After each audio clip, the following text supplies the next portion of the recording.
खुद को सहारा रेगिस्तान के बीच में सोचो, सोने जैसी रेत का अंतहीन फैलाव, झुलसा देने वाली धूप और क्षितिज तक फैली खामोशी। ये वही सहारा है जिसे हम जानते हैं, कठोर, विशाल और मानो हमेशा से ऐसा ही रहा हो। लेकिन अगर मैं आपको बताऊं कि यह रेगिस्तान एक राज छुपाए हुए है, आपके पैरों के ठीक नीचे एक हरे भरे जीवंत दुनिया की याद। कल्पना करो कि हवा फूलों की खुशबू से भरी है, हाथियों की आवाजें सुनाई दे रही हैं और ठंडे पानी में दरियाई घोड़े डुबकी लगा रहे हैं। ये कोई कल्पना नहीं है, बस कुछ हजार साल पहले सहारा नदियों, झीलों और जंगलों से भरा हुआ था।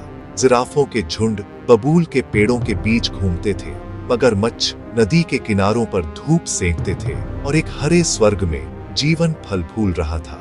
इस स्वर्ग से आज के रेगिस्तान में बदलाव पृथ्वी की सबसे नाटकीय जलवायु कहानियों में से एक है। एक याद दिलाता है कि परिदृश्य उन ताकतों से बनते हैं जो हमसे कहीं ज्यादा बड़ी है। हरे सहारा की कहानी प्रकृति की शक्ति और हमारे ग्रह के हमेशा बदलते चेहरे का एक विनम्र सबक है। हमें कैसे पता कि सहारा कभी हरा था? सबूत खुद जमीन में लिखा है। नासा के उपग्रहों ने रेत के नीचे प्राचीन नदी के रास्ते दिखाए हैं, गायब हुए जलमार्गों का एक भूतिया नक्शा। पुरातत्वविदों ने हाथियों, दरियाई घोड़ों और मगरमच्छों की हड्डियां खोजी हैं, ऐसे जीव जिन्हें जीवित रहने के लिए पानी की जरूरत होती है। प्राचीन झील के तल से गहरे कोर में घास और पेड़ों के पराग, पॉलन मिलते हैं, जो रेगिस्तान नहीं बल्कि सवाना, घास के मैदान के सबूत हैं। इन सब में सबसे ज्यादा जीवंत है चट्टानों पर बनी नक्काशी और चित्र। लोग तैर रहे हैं, मवेशी चरा रहे हैं और जिराफों का शिकार कर रहे हैं। ये पेट्रोग्लिफ, चट्टानों पर बनी कलाकृतियां उन लोगों के गवाह हैं जो हरे सहारा में रहते थे। जमीन, जीवाश्म और कला सभी एक ही कहानी बताते हैं। ये रेगिस्तान कभी एक फलने फूलने वाली हरी भरी दुनिया थी। सहारा को हरे से सुनहरे में क्या बदल दिया? जवाब पृथ्वी और सूर्य के बीच के ब्रह्मांडीय नृत्य में छिपा है। हमारे ग्रह की धुरी चक्रों में डगमगाती है, जिन्हें मिलनकोविच चक्र कहते हैं। हजारों सालों में झुकाव और कक्षा को बदलती है।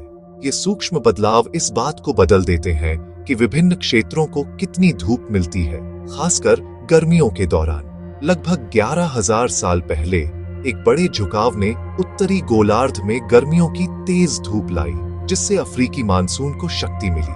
बारिशें वापस आईं, नदियां बहने लगीं और सहारा खिल उठा। यह अफ्रीकी आर्द्रकाल, अफ्रीकन ह्यूमिड पीरियड, पृथ्वी की प्राकृतिक लय का काम था। सहारा की कहानी में एक बार बार आने वाला अध्याय। रेगिस्तान का परिवर्तन तारों में लिखा है, जो हमारे ग्रह की अंतरिक्ष में यात्रा के अनुमानित चक्रों से संचालित होता है। हरा सहारा सिर्फ धाराओं से भरा नहीं था, इसमें विशाल मेघा झीलें भी थीं, जिनमें से सबसे बड़ी लेक मेघाचाड थी। एक समय में यह ताजे पानी का समुद्र 400,000 वर्ग किलोमीटर में फैला था, आज के कैस्पियन सागर से भी बड़ा। इसके किनारों पर जीवन की भरमार थी, पक्षी, मछलियां और लोग एक नम, हरे भरे परिदृश्य में फल फूल रहे थे। वैज्ञानिकों ने प्राचीन तटरेखाओं का नक्शा बनाया है और आज की सिकुड़ती लेकचाड से दूर झील के तलछट और जलीय जीवाश्म पाए हैं। चाड, नाइजर और नाइजीरिया की रेत के नीचे इस विशाल झील का भूत छिपा है। लेक मेघाचाड की कहानी सहारा के परिवर्तन के पैमाने और मानसून की बारिश की शक्ति को दर्शाती है। ये रेगिस्तान की सतह के नीचे दबी हुई छिपी हुई दुनिया की याद दिलाता है। लेकिन जिन चक्रों से बारिश आई, उन्हीं से आखिरकार वह चली भी गई। लगभग 5,000 साल पहले पृथ्वी का झुकाव बदल गया, जिससे मानसून कमजोर हो गया और जमीन सूख गई। नदियां सिकुड़ गईं, झीलें सूख गईं और घास के मैदान मुरझा गए। यह अचानक नहीं हुआ था, ये सदियों तक चला, जिससे लोगों और जानवरों को अनुकूलन करना या पलायन करना पड़ा। मानव समुदाय नील नदी की ओर पलायन कर गए, अपनी संस्कृति और यादों को साथ ले गए, जिससे प्राचीन मिस्र को आकार देने में मदद मिली। वन्य जीव दक्षिण की ओर हट गए या गायब हो गए, जबकि रेगिस्तान के अनुकूल प्रजातियां फैल गईं। वनस्पति के चले जाने से रेत को हिलने की आजादी मिल गई और टीलों ने अपनी अथक यात्रा शुरू कर दी। सहारा की हरी भरी दुनिया फीकी पड़ गई, बढ़ते रेगिस्तान के नीचे दब गई। यह परिवर्तन धीरे धीरे हुआ, लेकिन इसका प्रभाव गहरा था। परिदृश्यों, संस्कृतियों और पारिस्थितिक तंत्रों को नया आकार दिया। आज हम जिस सहारा को जानते हैं, वह इस धीमे, शक्तिशाली बदलाव की विरासत है।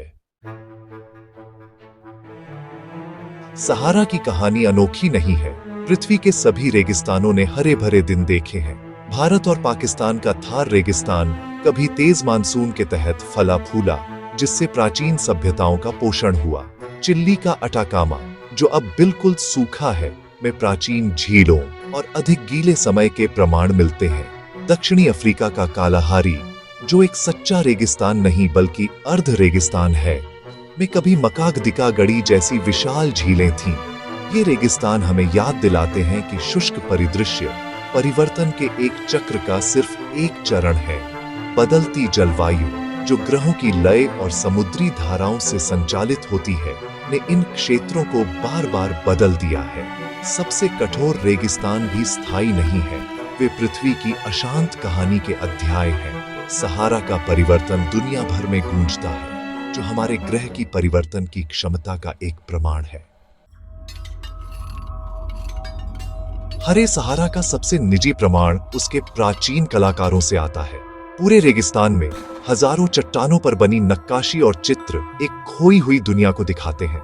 शुरुआती कला में भैंस, हाथी और जिराफ दिखाए गए हैं, जिन्हें उन लोगों ने बनाया था जो उन्हें अच्छी तरह से जानते थे। बाद में दृश्यों में मवेशी चराना, दूध निकालना और सामुदायिक जीवन शामिल हो गया, जो पशुपालन के उदय को दर्शाता है। ये चित्र सिर्फ कला नहीं है, वे दैनिक जीवन, संस्कृति और अनुकूलन के रिकॉर्ड हैं। अल्जीरिया में तस्सिली एन अजर जैसी जगहें टाइम कैप्सूल हैं, जो एक हरे भरे, फलते फूलते सहारा की याद को संरक्षित करती हैं। इन चित्रों के सामने खड़े होकर आप प्रचुरता और रचनात्मकता की दुनिया की झलक पाते हैं। ये कला उन लोगों की विरासत है जो एक ऐसे परिदृश्य के साथ सद्भाव में रहते थे, जो अब रेत में खो गया है। रेगिस्तान से पहले जीवन, समुदाय और कला थी, जिसे पत्थरों में उकेरा गया ताकि हम उसे खोज सकें। चट्टानों से आती फुसफुसाहट हमें याद दिलाती है, सहारा कभी मानवता और आशा से भरा था। सहारा को आकार देने वाले खगोलीय चक्र अभी भी काम कर रहे हैं। वैज्ञानिकों का अनुमान है कि 10,000 से 15,000 सालों में मानसून वापस आएगा और रेगिस्तान फिर से खिलेगा। नदियां बहेंगी, झीलें फिर से भरेंगी और घास और पेड़ टीलों को फिर से हासिल कर लेंगे। सहारा की वर्तमान स्थिति एक बहुत लंबी, हरी भरी कहानी में सिर्फ एक छोटा सा अंतराल है, लेकिन हमें बदलाव देखने के लिए हजारों साल इंतजार नहीं करना पड़ेगा। आज मानवता ग्रेट ग्रीन वॉल के साथ कार्रवाई कर रही है, सहेल में जीवन को बहाल करने के लिए एक महत्वाकांक्षी परियोजना। अफ्रीका में 8,000 किलोमीटर तक फैली, इसका उद्देश्य खराब जमीन को पेड़ों और उपजाऊ जमीन के एक मोज़ेक में बदलना है। ग्रेट ग्रीन वॉल आशा का प्रतीक है। ये दिखाती है कि नवीनीकरण संभव है, दोनों प्रकृति के चक्रों और मानवीय प्रयासों के माध्यम से। ग्रेट ग्रीन वॉल सिर्फ पेड़ों की एक पंक्ति से कहीं ज्यादा है। यह एक स्थायी भविष्य के लिए एक परिकल्पना है।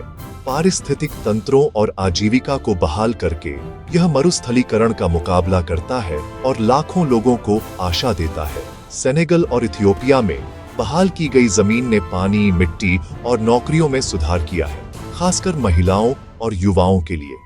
यह परियोजना साबित करती है कि मानवीय सरलता और प्रकृति के प्रति सम्मान ग्रह को ठीक कर सकता है।